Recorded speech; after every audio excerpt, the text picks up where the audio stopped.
बिस्मिल्लाहिर्रहमानिर्रहीम। अस्सलाम वालेकुम नाजरीन। Royal international palmist, astrologer, knowledge of सात और जफर के एक्सपर्ट और सीनियर माहिर कानून एम ए शहजाद खान साहब हमारे साथ मौजूद हैं। शाह महमूद कुरैशी साहब जो हैं वो आज गिरफ्तार हो गए। सुप्रीम कोर्ट ऑफ पाकिस्तान ने उनको जमानत दी थी।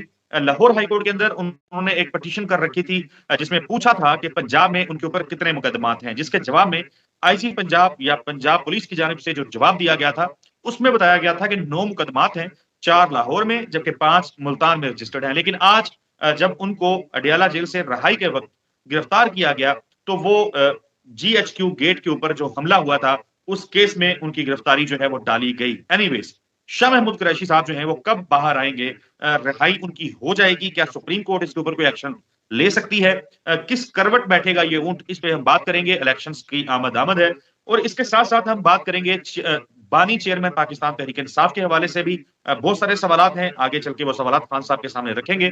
खान साहब, सबसे पहले तो शाह महमूद कुरैशी साहब की गिरफ्तारी हो गई है, जायचा उनका क्या बता रहा है? एक उम्मीद तो नजर आई थी कि वो बाहर आ रहे हैं इलेक्शन से पहले और कैंपेन को, पीटीआई की कैंपेन को लीड करने वाले हैं, तो दोबारा अरेस्ट हो गए हैं। सो अब कब आएंगे बाहर?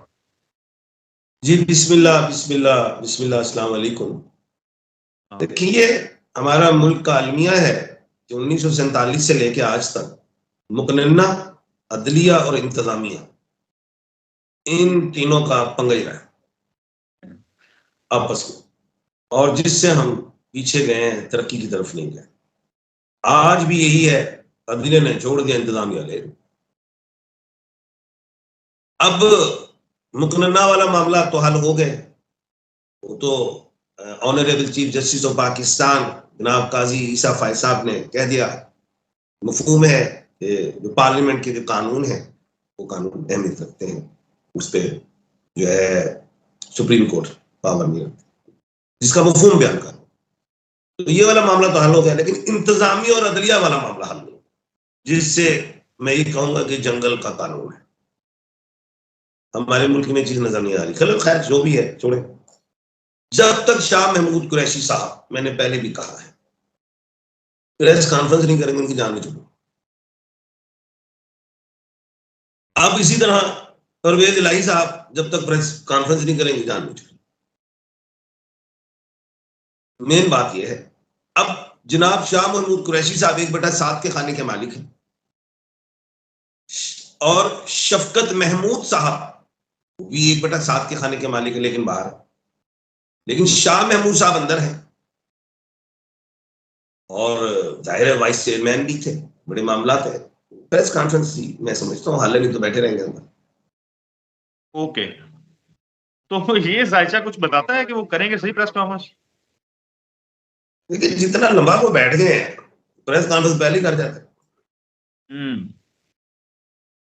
इसका मतलब है कि वो मतलब आपके कहने का मकसद है कि ओके, उनका शाह महमूद कुरैशी साहब जो हैं, उनकी नजर निगाहें अगस्त सुप्रीम कोर्ट में, कि वहां से उन्हें तो इंसाफ मिले, वो उसी तरफ जाए, मेंटली वो उस तरफ जाएंगे ज्यादा।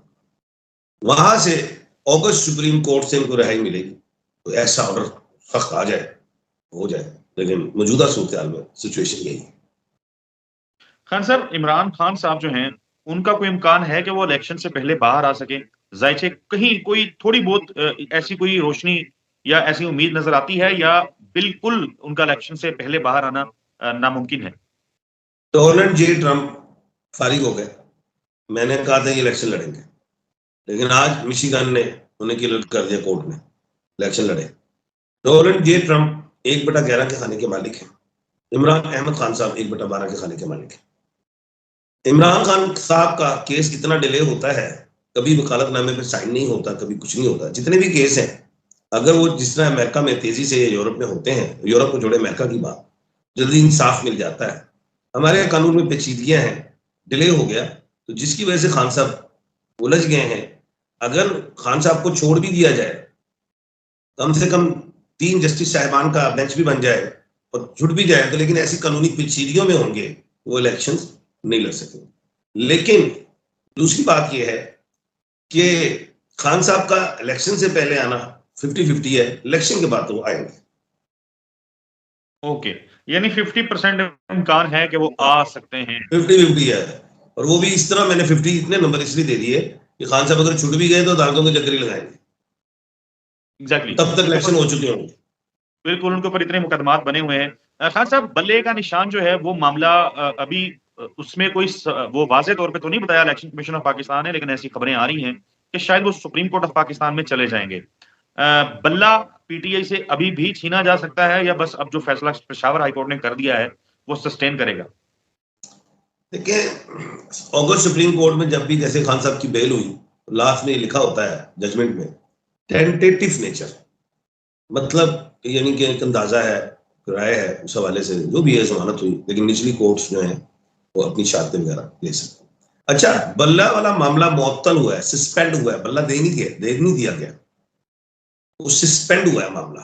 अब दूसरी बात यह है कि इलेक्शन कमीशन ऑफ पाकिस्तान को जाना चाहिए था, नहीं गए, अच्छी बात है नहीं गए। वो जा सकते थे सुप्रीम कोर्ट ऑफ पाकिस्तान इस फैसले के खिलाफ, तो जी हमें नोटिस भी नहीं किए, आज ही लगाया और आज फैसला दे दिया, ये हो सकता था। लेकिन जो जस्टिस साहब ने, हाईकोर्ट के जो जस्टिस साहब थे, उन्होंने कहा कि नेक्स्ट जो है उसमें डीबी बैठेगी कि फैसला हो, तो डीबी में बल्ला मजबूत है, मजबूत है।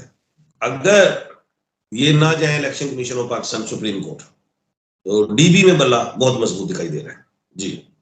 तो डबल ओके, बिल्कुल ठीक है। आप ही की तरह जो सीनियर माहिर कानून हैं वो ये भी राय देते हैं कि चूंकि वो मामला डीबी के अंदर है तो सुप्रीम कोर्ट कहेगी पहले फैसला आने दें, फिर इसके ऊपर बात हम सुप्रीम कोर्ट में करेंगे। आगे बढ़ते हैं। खान साहब, 8 फरवरी का इलेक्शन, 50-50 चांसेस हैं कि इमरान खान बाहर आए, 50% चांसेस हैं कि वो शायद इलेक्शन के बाद ही बाहर आएंगे। चले हम फर्ज कर लेते हैं कि इमरान खान साहब जेल के अंदर हैं, नॉमिनेशन पेपर लोगों से छीने जा रहे हैं।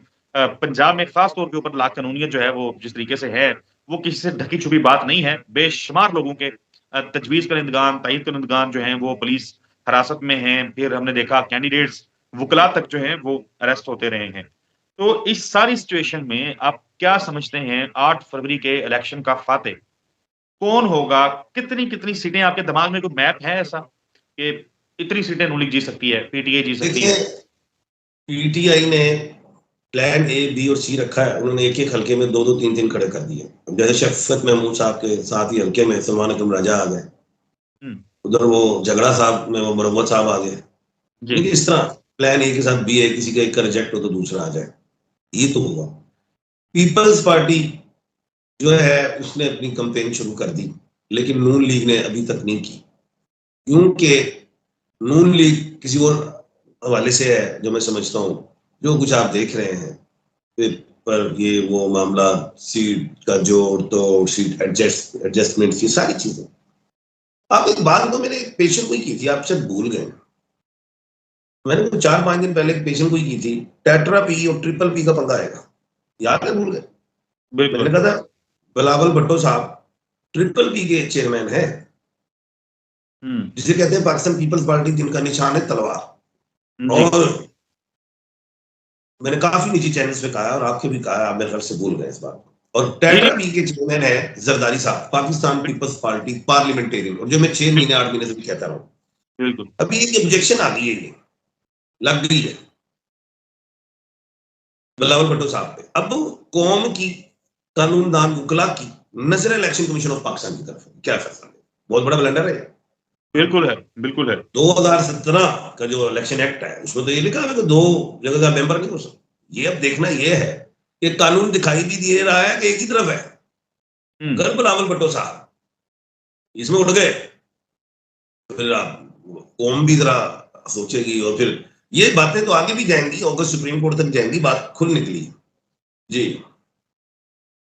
बिल्कुल ठीक है। खान साहब, सुप्रीम कोर्ट ऑफ पाकिस्तान में इमरान खान की तोशाखाना में जो सज़ा फैसला मुअत्तल करने के हवाले से पिटीशन थी, उसपे भी आज बड़े अहम रिमार्क्स आए थे। जस्टिस अतर मिनल्ला साहब ने खास तौर पे कहा कि भाई आप अपील में जाएँ, हम इसके ऊपर डिसीजन नहीं दे सकते। और पीटीआई के वुकला जो हैं वो ब्लंडर कर चुके हुए हैं, तोशाखाना में ज़मानत ले चुके हुए हैं। आप अच्छा, मैं ये एतराफ़ भी करता हूँ कि पीटीआई के वुकला हों या आम डिस्कशन के अंदर सियासी तज्ज़ियाकार हों, सहाफ़ी हों, उनसे पहले आपने ये गुफ्तगू, आपने ये पॉइंट उठाया था मेरी वीडियो में, जब ये ज़मानत हुई थी कि ये एक ब्लंडर हो गया है। तो वो ब्लंडर जो है देखो ना, उसकी जमानत सुप्रीम कोर्ट ने कर दी है। जमानत लेके इन्होंने खान साहब को डिस्क्वालीफाई करवा दिया। वो मेन अपील में जाते, वो खान साहब बरी होते, ठीक है, या रिमांड होता केस, ये तो ब्लंडर कर दिया, अपने हाथ से मारा। अब जो है वो ये है कि अभी भी मैंने कहा है कि जो खान साहब की जो बेल हुई है उस नीचे जजमेंट्स में टेंटेटिव नेचर लिखा होता है, जी और नीचे कोर्ट जो है दोबारा वो करेंगी चाहते वगैरह, मैं बता रहा हूँ आपको, जी जी ये बाद में फिर करके हूँ। अब वो चले, आप बात कीजिए। जी जी, आप कंप्लीट करें, मैं तो वीडियो बस क्लोज करूंगा इसके बाद, क्योंकि मैं पाकिस्तान एक बात करता हूँ, अब जरा थोड़ा सा निकलते हैं। शेर अफजल मरवत साहब हैं और तैमूर झगड़ा साहब हैं, ये एक ही जगह से। तैमूर झगड़ा साहब कहते हैं मैंने पेशावर उधर लड़ना है जी पेशावर से, और इधर वो शेर अफजल साहब कहते हैं, शेर अफजल साहब लकी मरवत के हैं। अब इनका मुकाबला है अहमद बलोर से। अहमद बलोर गालिबन एएनपी के हैं और ए 1/2 के मालिक हैं। तो खैर मैं कहूंगा शेर अब्दुल साहब को और तैमूर खान झगड़ा साहब को कि आपस में ना उलझें, क्योंकि दोनों के नाम में पावर 1/4 की, कोई भी लड़े वो अच्छा, यानी कि टफ टाइम देंगे। जी अच्छा, उसके बाद जो है ये जो बुध जो है मरकरी 10 फरवरी को मगरिब में ग्रुप होगा बुध, जी जिसके नेगेटिव असरात जो हैं वो जनाब मियां मोहम्मद नवाज शरीफ साहब तक पहुंचेंगे। अच्छा, सैटर्न जो है, आप 10 फरवरी की बात कर रहे हैं? 8 10 फरवरी को तो इलेक्शन हो गए, और जो 10 सैटर्न है 12 फरवरी को मगरिब में ग्रुप हो रहा है, जिसके नुकसान भी जनाब मियां मोहम्मद नवाज शरीफ साहब को हो सकते हैं इन सितारों के हवाले से। अच्छा, बात यह है कि बहुत सवाल है कि जनाब मरियम नवाज साहिबा, मोहतरमा मरियम नवाज साहिबा क्या पंजाब की वजीर आला होगी? मैंने एक जवाब दे रहा हूं जिन लोगों ने मुझसे सवाल किया है। जनाब नवाज शरीफ साहब बाबूजी अगर वजारत उज़्मा से सीट छोड़ देते हैं तो फिर आप जनाब मोहतरमा मरियम नवाज साहिबा जो है वजीर आला आ सकती हैं, और फिर जहांगीर तरीन साहब को वजीर आजम ले आए, और सदर साहब को आप बना लें बिलावल, वो उन्हें जरदारी साहब को। तो इस तरह का ट्विस्ट मैच है, बड़ा मजा आएगा। देखिएगा आगे आगे होता क्या है, हम पेशन गोई करते रहेंगे, आप सुनते रहिए। बिल्कुल ठीक है खान साहब, बहुत शुक्रिया आपके कीमती वक्त के लिए। नाज़रीन, अगली वीडियो में मुलाकात होगी।